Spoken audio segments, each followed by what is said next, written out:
恶棍踢向沙袋女人被一同撞倒，而身后猥琐的长毛却趁机揩油。得手后还不忘讽刺女人罩杯太小，缺乏手感。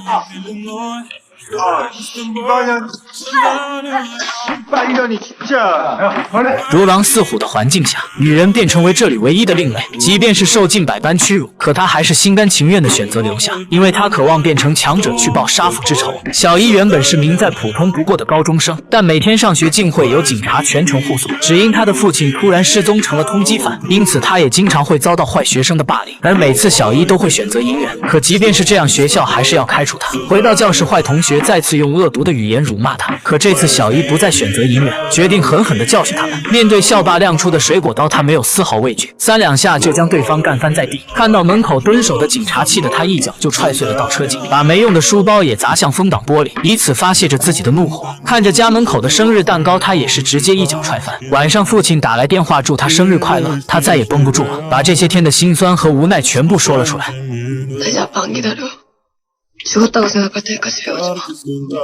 得知女儿的处境，父亲倍感自责。解决掉楼下蹲点的警察，父亲便准备去给女儿个惊喜。可就在他要开门时，身后出现了神秘人。意识到不对的父亲一手握住门锁，怕女儿受到伤害，另一只手拿出小刀准备迎战。可对方不讲武德，竟拿出了手枪。屋内的小伊听到开门声，连忙查看。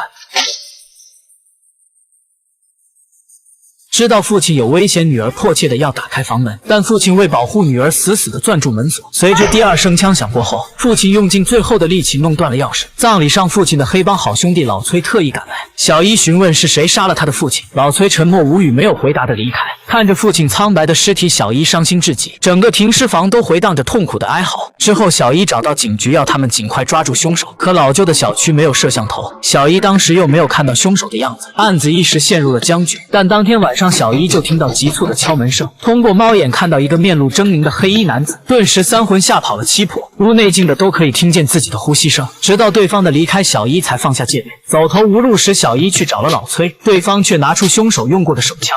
네가 어제를 죽인 총이야. 놈이 버린 걸 우리가 찾았지. 누군데요? 이 총은 경찰에 지었던 거야. 동훈이를 죽인 놈은 경찰이야. 难道凶手是一名警察？从那天起，小伊仿佛像换了一个人，柔弱的眼神早已不见，变成了可以毁灭万物的凶恶。5年后，小伊用另一个身份考入了警局，可入职的第1天，竟发现自己的上司就是那晚砸门的黑衣人。